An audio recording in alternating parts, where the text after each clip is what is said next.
9 ಮತ್ತು ಕೊಡ್ತಿದ್ರು 9 10ಕ್ಕೆ ಹರೇ ನಮಃ ಮುಂದೆ ಕರೆಕ್ಟ್ ನಾಗಲ್ಲಿ ಈಗ ನಾವು ಹಂಗಲ್ಲ ಮಾಡ್ಕೊಂಬೋದೇ 12 ಹೇಳೋದಂತೂ ಎಷ್ಟೊತ್ತು ದೇವರೇ ಬಲ್ಲ. ಅದಕ್ಕೆ ನಮಗೆಲ್ಲ ಊಟಾಗಿ ಮನಸ್ಸಿಗೆ ನೆಮ್ಮದಿ ಇಲ್ಲ, ಆರೋಗ್ಯ ಸರಿ ಇಲ್ಲ, ಏನೇನೋ ಬದುಕಿದ್ರು. ಹಿಂದಿನವ್ರು ಕರೆಕ್ಟಾಗಿ 9 ಮಲ್ಕೊಂಬಿಡಪ್ಪ ಮುಂಜಾನೆ ಅದು ರಾತ್ರಿ ಉತ್ತರ ಕೊಡ್ತಾರೆ. ಲಗುನ ಹೇಳ್ಬೇಕಾದ್ರೆ ಮಾಡುತ್ತೆ, ಈಗ ಲಗುನ ಬರಬೇಕು. ಅದಕ್ಕೆ ಹೇಳಿದರು, ಈ ವಿಧದ ದಿನಗಳನ್ನು ಕಳೆದು ರಾತ್ರಿಯಲ್ಲೊಂದು ಜಾವದ ನಂತರ ಸುಖದಿ ಮಲಗಿ ಮಲ್ಕೊ. ಆದರೆ ಮೈ ಮತ್ತು ಮಲ್ಕೋಬೇಡ. ಏನು ಮಾಡು, ಜಾವದಳೆದ್ದು ನೆರೆ ಹೊರೆಯು ಕೇಳುವಂತೆ 3 ತಾಸಿಗೊಮ್ಮೆ ಎಚ್ಚರಿಕಾಗ್ಬೇಕು. ನೀನು ಯಾವ್ದೇನು ಮಾಡ್ಬೇಕು, ನೀನು ನೆರೆ ಹೊರೆಯು ಕೇಳುವಂತೆ, ಎಲ್ಲರೂ ಕೇಳುವಂತೆ ಸಿರಿಹಯವದನನ್ನ ಸ್ಮರಿಸುತ್ತಾ ಅಂದರು. ದೇವರು ಸ್ಮರಣೆ ಮಾಡು. 9 ಮಲ್ಕೋ, 12ವರೆಗೆ ವಿಠ್ಠಲ್ ಅಂತ ಮಾಡ್ಕೊಂಡು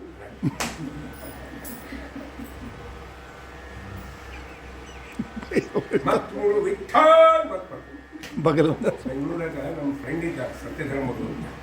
ಒಂದ್ಸರಿ ಮಾತು ಹೇಳಿದ್ರೆ ಅವ್ರು ಹಂಗೆ ಮಾಡಿ ನಾನು ಮಾತನಾಡ್ದಾಗ ಇರ್ತೀವಿ. ಅವ್ರು ಓನರ್ ಕರೆದು ನೀನು 3 ತಿಂಗಳು ಮನೆ ಬಿಟ್ಟು ಯಾಕೆ ರಾತ್ರಿ ಅದು ವಿಠ್ಠಲ್ ಅವ್ರಿಗೂ ನಮ್ಮ ಗುರುಗಳು ಹೇಳೋರು ಮೊದಲ ಮನೆ ನೀನು ಏನು ಮನೆ ಬಿಡು ಕರೆಬಿಡ್ತೀವಿ. ನಾವು ಏನಿದೆ ಹಿಂಗೆ ಓದಿದ್ರೆ ನಮ್ಮ ಮನೆಗೆ ಕಳ್ರು ಬರೋಂಗ ಕರೆಕ್ಟ್ ಕಳ್ರು ಬರೋ ಸಮಯ ನಿಮ್ಗೆ ಗೊತ್ತಾರೆ. 12ವರೆ ಒಂದು ಒಳ್ಳೆ ನಿಂತು ಸಮಯ ಎಲ್ಲರಿಗೂ ಅಲ್ವಾ, ಒಳ್ಳೆ ನಿಂತು. ಅದಕ್ಕೆ ಡ್ರೈವರ್ ಕೂಡ ಆ ಸಮಯಕ್ಕೆ ಎಲ್ಲೋ ನಿಲ್ಲಿಸಿ 4 ಜನ ಹೋಗಿ ಚಾ ಕುಡಿತಿರ್ತಾರೆ. ಒಂದು 10 ನಿಮಿಷ ರೆಸ್ಟ್ ಹೋಗ್ತಾರೆ. ಯಾಕಂದ್ರೆ ಒಳ್ಳೆ ನಿದ್ದೆ ಬರ್ತಿತ್ತು.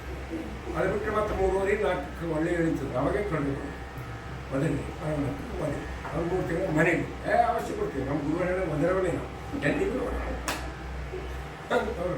1.5 ತಿಂಗಳನ್ನ ಅವ್ರು ಮನೆಗೆ ಕಳ್ರು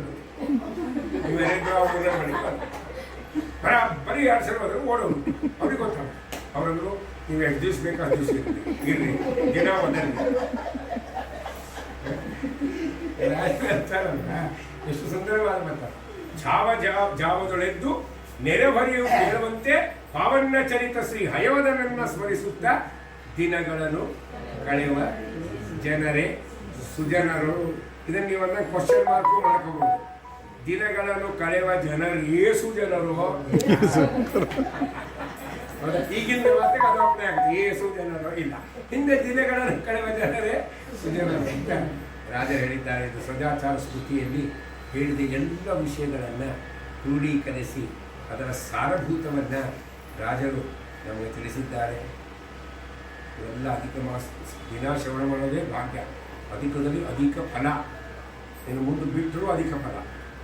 ಅದಕ್ಕೆ ಎಷ್ಟು ಸಾಧ್ಯವಾಯಿತು ನಾವು ನೀವು ಗುರುಗಳಂತರ್ಯಾಮಿ ರಾಜರಂತರ್ಯಾಮಿ ಭಾರತೀಯರ ಮುಖ್ಯಪ್ರಾಣಾಂತರ್ಗತರಾಗಿದ್ದ ಭಗವಂತನಲ್ಲಿ ಪ್ರಾರ್ಥನೆ ಮಾಡೋಣ. ಸ್ವಾಮಿ ನಮಗೂ ಆ ಪಥದಲ್ಲಿ ನಡೆಸಿ ಅಂತ ಹೇಳ್ತಾ ಎಲ್ಲ ಮಾತು ಮುಗಿಸ್ತೇವೆ. ಶ್ರೀಕೃಷ್ಣ ನಮಸ್ತೆ.